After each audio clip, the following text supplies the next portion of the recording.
pool is a tough spot sometimes for smaller bears to fish at because the force of the water really wants to push you downstream. And there's a lot of water running in the river right now. It's a little bit higher than average, not abnormal. 503 was seen up here quite a bit as a subadult.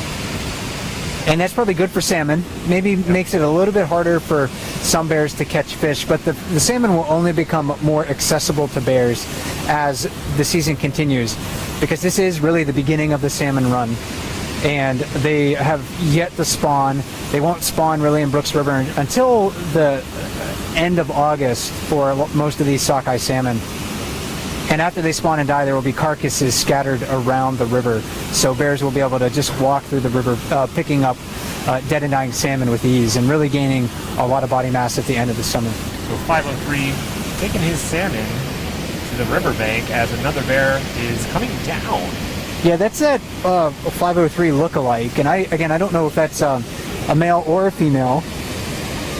We do see a lot of bears here around here that I don't recognize. That's quite typical.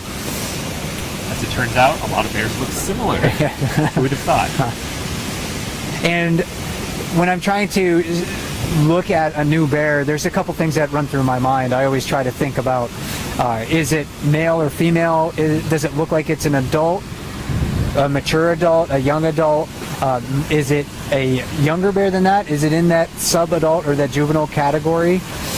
Even if you can pick up on a few of those features, that will help you to sort of understand their behavior just a little bit more. And let's talk about that. Are you able to tell a bear's gender just solely by looking at it? Sometimes. It's particularly hard on young bears, and especially cubs.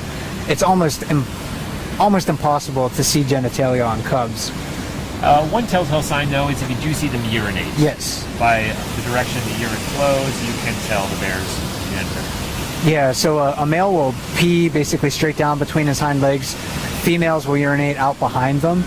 So with young bears especially, that's a really great way to try to differentiate between male and female. 513 making a bit of a splash there, catching a fish, first go. And now taking it back.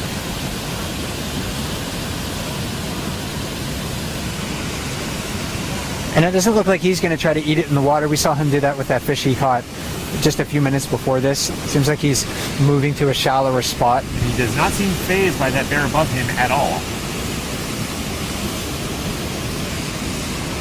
So yeah, he doesn't perceive that other bear to be, even though it's about the same size, does not perceive that other bear to be sort of a challenger for his food or a threat to steal his food. If there are other bears, kind of larger bears closer to him, I think we would expect him to maybe move a little bit further away. Meanwhile, we also have this relatively brave, light-colored sub-adult bear, it would seem, or young adult approaching. This bear's been watching from the periphery for most of the evening. This is the first time I've seen this bear in the middle of the river. Yeah, so she's kind of hovering just downstream of the waterfall. The 634 is eating upstream of her. Maybe she's going to look for any scraps that are drifting downstream. We haven't seen this bear, running through the water trying to catch fish yet. But again, very typical behavior of a young bear, just hovering on the fringes, looking a little bit hesitant. Those really big, dominant adult males will move through the river with quite a bit of confidence. And you don't see really that same confidence and behavior from these younger animals.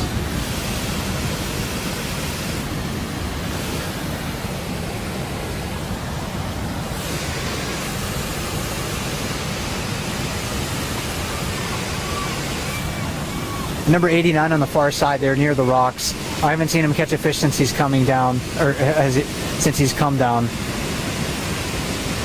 Again, patience is a hallmark of these bears. They really do. I believe he may have gotten one. One? Okay. Yeah, they really do try to expend as little energy as possible to gain a profit in calories. And 503 just caught another one, so he's getting quite skilled in that far pool over there. That is his third in a short order. Maybe in 5 minutes, actually. Yeah. So pulling in over 12, 13,000 calories in just 5 minutes.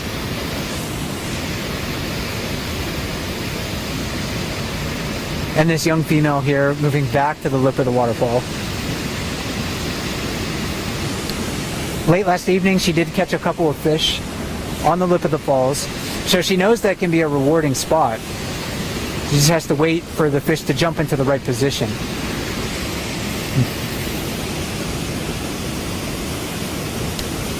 And we have another bear entering the scene. Is this 856, Mike? Yes, this is 856 moving back.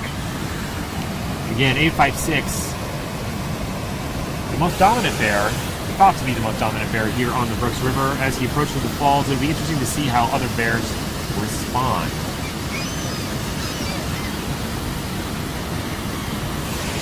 Yeah, so right now the other bears upstream haven't really, keyed into the approach of 856.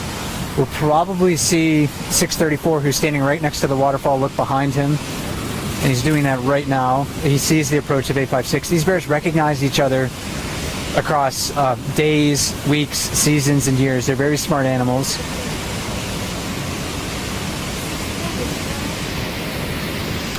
Six seems to be angling for the jacuzzi. And that's one of his preferred fishing locations. Almost always choosing to fish that spot over the other fishing spots. I think he has the skill to fish in some of those different spots. And we did see 89 backpack head up the falls with his fish, pick it out. Whether that's related to 856, we can only guess. And 503 on the far side with another fish. Is that number 4 now? Number 4 at least, in quick succession.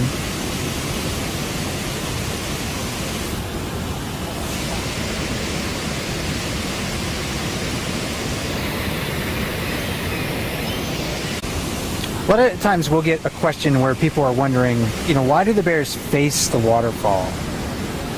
Why, sometimes people wonder, why don't they stand downstream? It seemed like they could see the salmon coming towards them. Yeah. As they kind of are moving around them. Looking downstream, the bears would actually block some of that water, and the salmon really wouldn't be swimming right to their face in those situations. They would be going around them. Yeah, so the salmon would be swimming around them. You can see 856 caught a fish quite easily. That plunge pool, that jacuzzi, is very disorienting for fish. They often get tumbled around in there as they're trying to leap the waterfall. At the same time, it also gives them a little bit of an extra push to get up those falls, the extra propulsion. We'll see how quickly 856 eats his fish. It doesn't look like he's particularly hungry. He's taking his time, really kind of working at the skin.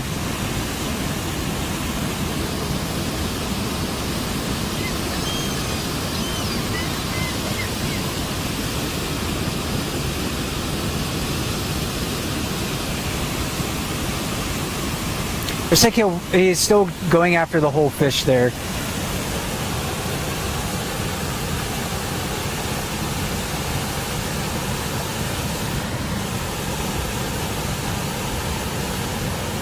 And when we do talk about bears being creatures of habit, 856 will very consistently go right to that spot, lay almost exactly like he is in the water, or right on the gravel if there's gravel exposed there when the water is lower. Eat his fish just like that. He will sometimes eat his fish in the jacuzzi if he feels like he doesn't want to walk even that a short distance downstream. Yeah. And he's certainly taking his time with it compared to what he could do. Yesterday we saw him devour fish very, very quickly. In fact, yesterday I saw him eat a whole salmon in 40 seconds. Which is remarkably fast. It's one of the fastest times I've ever recorded a bear eating a salmon. Looks like he left part of the head there. We'll see the gulls move in as soon as they move away. The gulls gathering around. And salmon are such an important part of this ecosystem. It is really difficult to overstate how important they are to everything that the life in Katmai has to offer. And even a lot of the experiences, if not, well, most of them, a lot of the experiences that people come to visit the park for are based on salmon, whether it's fly fishing for trophy-sized rainbow trout or bear watching. The abundance of the ecosystem, this phenomenon that we're seeing is dependent on fish and salmon. Other fish in their ocean phase, whales and sea mammals like seals. Bears discard Also nourished